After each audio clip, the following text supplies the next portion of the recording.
नमस्कार, आप देख रहे हैं 9 भारत समाचार। नमस्कार, आप देख रहे हैं 9 भारत समाचार। मैं हूं नेहा राठी। आइए देखते हैं आज की बड़ी खबर।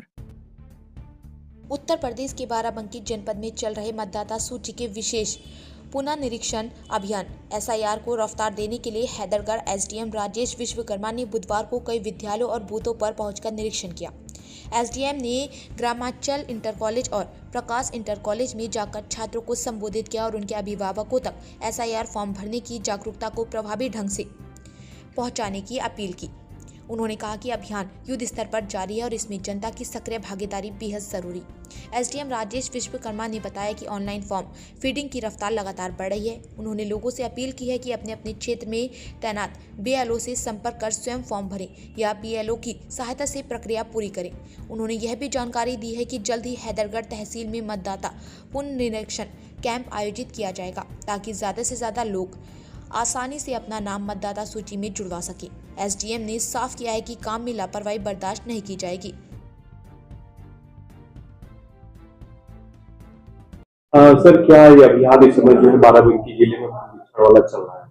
देखिए, एसआईआर जो एक ये विशेष प्रगाढ़ पुनरीक्षण चल रहा है, बेसिकली इसका उद्देश्य ये है कि हम जो भारतीय लोग हैं, जिनकी नागरिकता भारतीय है, जिन्होंने अपनी उम्र के 18 वर्ष पूरे कर लिए हैं, उन्हें मतदाता सूची में बने रहने का अधिकार है और वो मतदाता सूची में बने रहें। या नहीं है कि ये कोई पहली ऐसी कवायद है या पहली बार ऐसा हो रहा है। जब भी इसके पहले भी 2002 में एक बार एसआईआर हुआ था जिसमें मतदाता सूची का पुनरीक्षण किया गया। समरी रिवीजन तो हर वर्ष होता रहता है, हर समय होता रहता है, लेकिन विशेष प्रगाढ़ पुनरीक्षण ये एक विशेष अवसर पर किया जाता रहा है। इसके पहले भी विशेष प्रगाढ़ पुनरीक्षण जो था वो 2002 में हुआ था और मतदाता सूची 2003 में प्रकाशित हुई थी। तो विशेष प्रगाढ़ पुनरीक्षण के परिप्रेक्ष्य में ये सारी कवायद हो रही है। अब इसमें कोई भ्रांति की आवश्यकता नहीं कि मन में कोई इस प्रकार के विचार हो कि हमारा नाम कट जाएगा। ये कोई नाम काटने की कवायद नहीं हो रही। अभी जो हमारे 2025 की वर्तमान में मतदाता सूची है, उन मतदाता सूची में मतदाताओं की पहचान सुनिश्चित करना, ये बेसिकली एसआईआर का उद्देश्य है कि अगर किसी मतदाता सूची में ए बी सी नाम है तो ये देखना कि क्या ये ए व्यक्ति जीवित है, क्या ऐसा तो नहीं ये ए व्यक्ति कहीं मतदाता सूची में डबल है, क्योंकि जो व्यक्ति मृत हो गया है निश्चित रूप से मतदाता सूची से उसका नाम हटाना चाहिए। किसी भी व्यक्ति को का नाम अगर मतदाता सूची में 2 बार है तो एक व्यक्ति को 1 वोट करने का अधिकार है, तो जाहिर सी बात है कि डुप्लीकेट मतदाताओं को हटाना चाहिए। कहीं पर ऐसा है कि अक्सर हम सुनते हैं कि मतदाता सूची में जब नाम पढ़ने के लिए बीएलओ जाता है तो कहते हैं ये रमेश का है, रमेश कौन है, कोई जानता ही नहीं। तो ऐसे भी व्यक्ति का नाम हमें सूची से पृथक करने की आवश्यकता है। कई बार व्यक्ति ये सोचता है कि मकान होने से हमारा कहीं की मतदाता सूची में नाम होना चाहिए। जैसे कि मेरे 4 मकान हो तो क्या मेरा नाम चारों जगह से जुड़ सकता है? जी नहीं।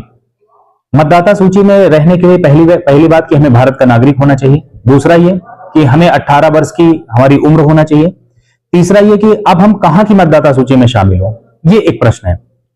तो जहां रात का चूल्हा जलता है और जहां पर रात निवास होता है, वहीं पर हमें मतदाता बने रहने का अधिकार है।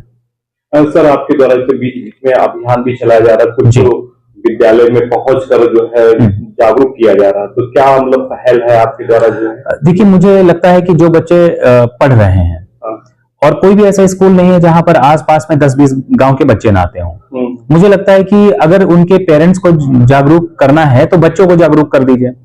वो अपने अड़ोस पड़ोस को भी बताएंगे कि ये एसआईआर क्या है और इसमें हमें करना क्या है। तो एसआईआर में बीएलओ के पास एसआईआर फॉर्म थे, उसने घर घर बांटे। यह सुविधा ऑनलाइन भी उपलब्ध है कि चाहे तो कोई व्यक्ति अपना एसआईआर फॉर्म ऑनलाइन भी भर सकता है। साथ ही साथ यदि वो चाहता है तो इनॉमिनेशन फॉर्म यानी गणना प्रपत्र को वो स्वतः भर के बीएलओ को दे सकता है।